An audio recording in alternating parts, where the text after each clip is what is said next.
Hi guys, good morning. For today's video, nagluluto tayo ngayon ng sinigang na tulingan.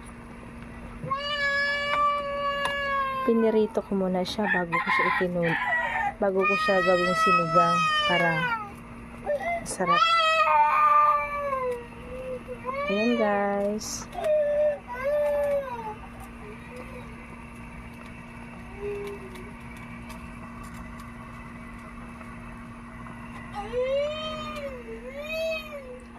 And good morning sa lahat. Thanks for watching guys.